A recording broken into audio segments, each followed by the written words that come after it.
Hello everyone. आज जो video है वो CSAS PG के ऊपर है। यहाँ पे डॉक्यूमेंट लिस्ट के ऊपर है। तो सबसे पहली चीज यहाँ पे कौन कौन से आपको डॉक्यूमेंट्स यहाँ पे सबमिट करने हैं। आप लोगों के यहाँ पे 6 डॉक्यूमेंट है, जिनमें से ऑलरेडी मैंने यहाँ पे आपको बता रखा है कि प्रोफाइल सेक्शन में जो आपका अगर एक बार चीजें अपलोड हो गई तो वो दोबारा से अपडेट नहीं होगी। ठीक है। और 4 चीजों में बेसिकली आपका रिजल्ट है और डेट ऑफ बर्थ के लिए जो सर्टिफिकेट क्लास 10th की मार्कशीट, ये जो है दोबारा अगर आपने अपलोड कर दी प्रोफाइल सेक्शन में तो ये यहाँ पे अब दोबारा से अपलोड नहीं होगी।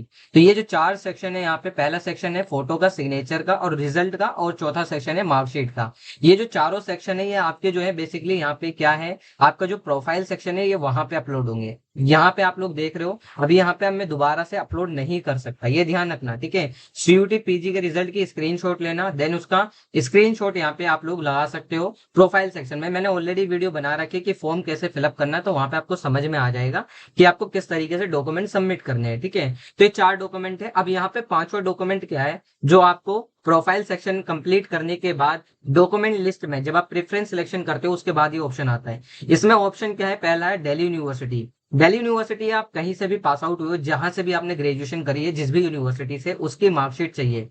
अब यहाँ पे जाहिर सी बात है, आप लोग मार्कशीट जो है बेसिकली कौन सी लगाओगे, जब तक आपका रिजल्ट आ चुका है, अनाउंस हो चुका है, तो वहां की मार्कशीट आप लोगों को यहाँ अपलोड करनी पड़ेगी। अगर आपके 5 सेमेस्टर के रिजल्ट आ चुके हैं तो 5 सेमेस्टर तक आप लोग यहाँ पे लगा सकते हैं स्क्रीनशॉट। लेकिन दूसरी चीजें यहाँ पे सर्टिफिकेट की। अब यहाँ पे सर्टिफिकेट जो है, पिछले साल की मैं बात करूं तो यहाँ पे प्रोविजनल सर्टिफिकेट होता था अपलोड, लेकिन इस साल जो है मेरे हिसाब से माइग्रेशन होगा। मैं आपको क्यों कह रहा हूँ, प्रोविजनल होता था, माइग्रेशन का सेक्शन एक अलग सेक्शन होता था। अगर यहाँ पे माइग्रेशन का सेक्शन अपडेट होता है, क्योंकि मैं अभी ये कहूंगा कि अभी आप लोग फॉर्म मत फिल करो, अभी 4 से 5 दिन वेट करो। अगर कुछ अपडेट होगा तो ठीक है, अगर अपडेट नहीं होता है तो यहाँ पे आप लोगों को माइग्रेशन अपलोड कर देना है। क्योंकि लास्ट ईयर यहाँ पे माइग्रेशन का कॉलम अलग था और सर्टिफिकेट जो था वो मार्कशीट के साथ था, और उसमें जो सर्टिफिकेट लगा था वो प्रोविजनल लगा था। ठीक है। तो इस वजह से मैंने फॉर्म फिलअप वाली में भी प्रोविजनल बोला है, लेकिन अब यहाँ पे मैं माइग्रेशन इसलिए बोल रहा हूँ क्योंकि जब आप आते हो तो ये अंडरटेकिंग है माइग्रेशन सर्टिफिकेट की, क्योंकि माइग्रेशन का यहाँ पे अलग से कॉलम नहीं दिया गया है। पिछले साल माइग्रेशन का कॉलम अलग से होता था जो माइग्रेशन सर्टिफिकेट था। ठीक है। माइग्रेशन सर्टिफिकेट होता क्या है, आप अगर DU से पास आउट हो या आप किसी भी यूनिवर्सिटी से हो, अब जब किसी यूनिवर्सिटी के, जैसे आपने BHU से, for an example BA honours political science करी BHU से, अब आपको DU में आना है तो जाहिर सी बात है माइग्रेशन में आपको मेंशन करना होता है। आप BHU जाओगे वहां से माइग्रेशन लोगे, माइग्रेशन में वहां मेंशन करना होगा कि मैं दिल्ली यूनिवर्सिटी से MA पॉलिटिकल साइंस कर रहा हूं या करना चाह रहा हूं। ठीक है। तो मुझे माइग्रेशन चाहिए, ये रीजन है। ठीक है। तो वहां पे आपको फिल करना होता है। तो जाहिर सी बात है, अभी आपका एडमिशन नहीं हुआ है तो आप लोग क्या करोगे, माइग्रेशन के लिए यहाँ पे आप लोग, अभी कोई माइग्रेशन नहीं लेगा, उसके लिए आप अंडरटेकिंग यहाँ पे दे सकते हो। ये अंडरटेकिंग आपको CSAS PG के बुलेटिन के पेज नंबर 53 से मिल जाएगी। अगर आपको नहीं मिलती है तो इसका स्क्रीनशॉट लेके मैं आप लोगों को व्हाट्सएप पे भेज दूंगा, आप लोग व्हाट्सएप मैसेज कर देना तो मैं आप लोगों को बता दूंगा कैसे है। ठीक है। ये आपको स्क्रीनशॉट में दे दूंगा। माइग्रेशन सर्टिफिकेट में अंडरटेकिंग है कि मैं अगर बाद में, अगर जैसे मेरा माइग्रेशन, जैसे आपका एडमिशन हो जाता है, आपको सीट अलॉट हो जाती है DU की तरफ से, तो बेसिकली आप लोग यहाँ पे माइग्रेशन तब आप लोग अपने यूनिवर्सिटी से मांगोगे और फिर आपको अपलोड करना है। यानी ऑफलाइन जब आपका एडमिशन होगा, मतलब सारा प्रोसीजर ऑनलाइन है, लेकिन जब आपके डॉक्यूमेंट वेरिफिकेशन ऑफलाइन होते हैं, यानी जब आपकी क्लासेस स्टार्ट हो जाएंगी, उसके बाद आपको माइग्रेशन सर्टिफिकेट आपको ओरिजिनल दिखाना पड़ेगा। तो ओरिजिनल के लिए आपको अपनी पर्टिकुलर यूनिवर्सिटी से मांगना पड़ेगा। तो इस वजह से अभी पहले आप लोग अंडरटेकिंग फिल करो। अंडरटेकिंग में बेसिकली यहाँ पे आपको नेम आएगा, आपका जो नेम है कैंडिडेट नेम, जो आपका CSS PG के फॉर्म में भर रखा है। ठीक है। फिर यहाँ पे आप अपना नेम फिल, अब मतलब यहाँ पे अपना नेम हो गया, यहाँ पे आपके फादर का नेम हो जाएगा। ठीक है। और फिर इसके बाद यहाँ पे आप लोगों का जैसे डिपार्टमेंट है, सेंटर आप लोग किस में जाना चाहते हो तो यहाँ पे वो मेंशन करोगे, डिपार्टमेंट, सेंटर और कॉलेज। ठीक है। और फिर इसके बाद यहाँ पे आप लोग किस कोर्स में जाना चाहते हो, for an example MA political science, तो यहाँ पे आपको इस तरीके से फिल करना है। ये कॉलम आपकी चारों हो गए। इसके बाद यहाँ पे आप लोग देख रहे हो, I undertake that my admission is subject to the submission of my migration certificate prior to 31 October 2024 if I am unable to submit my migration certificate. देखो यहाँ पे बेसिकली मैंने कहा 31 अक्टूबर 2024 से पहले अगर आप लोग माइग्रेशन सर्टिफिकेट अपना अपलोड नहीं करते हो तो आपका एडमिशन रिजेक्ट हो जाएगा।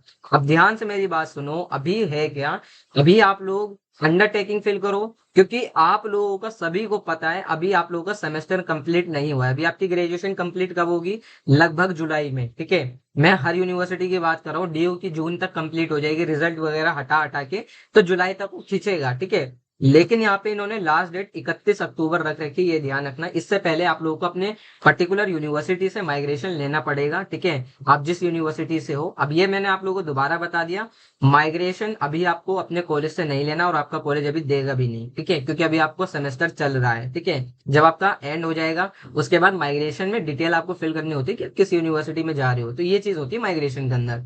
तो ये ध्यान रखना। तो यहाँ पे अभी आप लोग अंडरटेकिंग और प्लस मार्कशीट जो है दोनों अपलोड एक साथ करोगे। इसकी पीडीएफ बना लेना, पीडीएफ बनाकर आप लोग इसे अपलोड कर देना, ठीक है।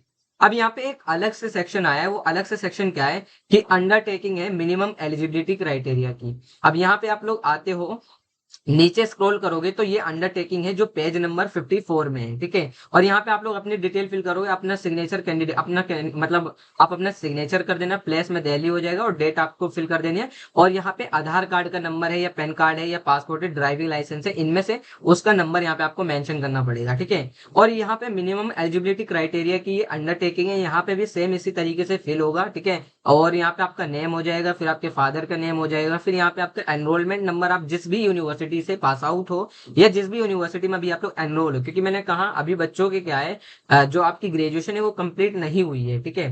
तो यूनिवर्सिटी लास्ट अटेंडेड जो बेसिकली अभी आप लोग जहां पढ़ रहे हो, ठीक है, आप डीयू से हो तो डीयू का एनरोलमेंट नंबर होगा, रिजल्ट में मेंशन होता है। बीएचयू से हो, जहां से भी हो, उसका एनरोलमेंट नंबर आपको फिल करना होगा। एनरोलमेंट नंबर आपको कहां से मिलेगा? आपके रिजल्ट से मिलेगा, ठीक है। इसके बाद आपको कोर्स फिल करना पड़ेगा, सेंटर है, ठीक है, उसी तरीके से फिल होगा जैसे मैंने ऊपर बताया है। ये जो है basically I undertake that my result qualifying degree have not been declare, ठीक है। तो अभी बेसिकली आपका यहाँ पे आया नहीं है, आपको भी पता है रिजल्ट नहीं आया यार, ठीक है।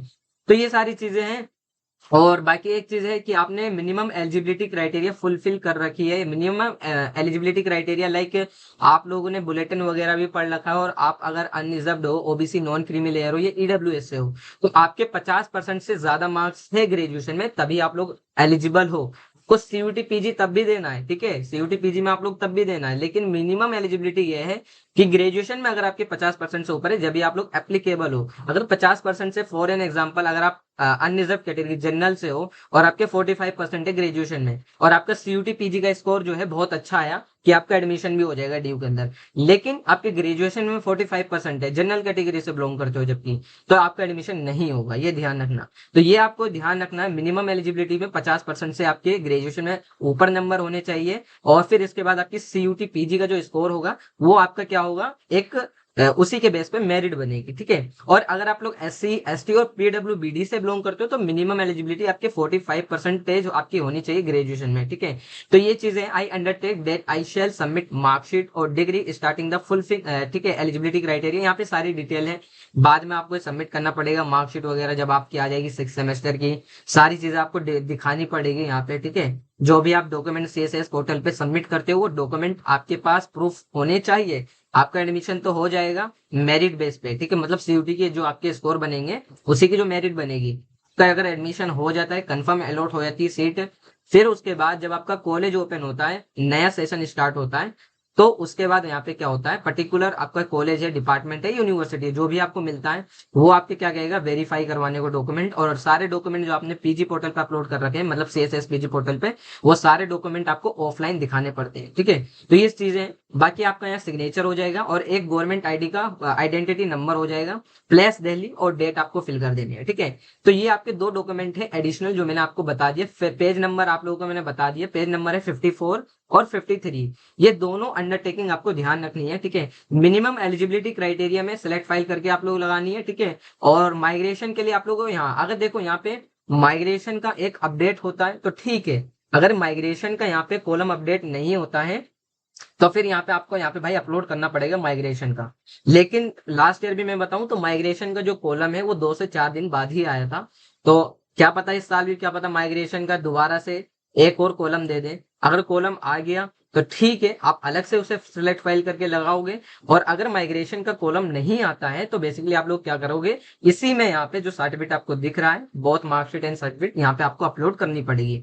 मैं दोबारा बता रहा हूँ, आपको ध्यान से सुन लेना है, गलत चीजें मत फिल करना। ये सारे डॉक्यूमेंट हैं CSS PG के, सिर्फ इतने ही डॉक्यूमेंट लगेंगे, क्योंकि बाकी तो अभी आपकी अंडरटेकिंग ही है। मार्कशीट में मैंने आपको बता दिया, 5th सेमेस्टर जब तक आपकी मार्कशीट आ चुकी है या 6 आ चुकी है तो आपकी पूरी मार्कशीट यहाँ पे अपलोड होगी, ठीक है। देन इसके बाद प्रीव्यू पे क्लिक कर लेना। बाकी आपकी पेमेंट वगैरह है, 250 रुपए आपकी पेमेंट है, आपको मैंने ऑलरेडी बता रखा है। तो इस तरीके से आपके पूरे डॉक्यूमेंट लिस्ट है, ठीक है। बाकी आप लोग अपना CUT PG मतलब क्या नाम है, दिल्ली यूनिवर्सिटी और JNU में अगर आपको एडमिशन लेना PG कोर्सेज के अंदर, तो आप लोग व्हाट्सएप चैनल ज्वाइन कर सकते हो, वहां पे आपको लेटेस्ट अपडेट मिलती रहेगी, ठीक है। और अभी CSS PG को लेकर मैं यही कहूंगा कि अभी 2-4 दिन 5 दिन का वेट करो। इतनी जल्दी जल्दी में मत फॉर्म फिल कर देना कि आपका पोर्टल ही गलत फिल हो जाए। अगर ये फॉर्म गलत फिल हो जाएगा, आपके एडमिशन में दिक्कत हो जाएगी, ये ध्यान रखना कि ठीक है, क्योंकि बाद में अपडेट नहीं होती डिटेल्स।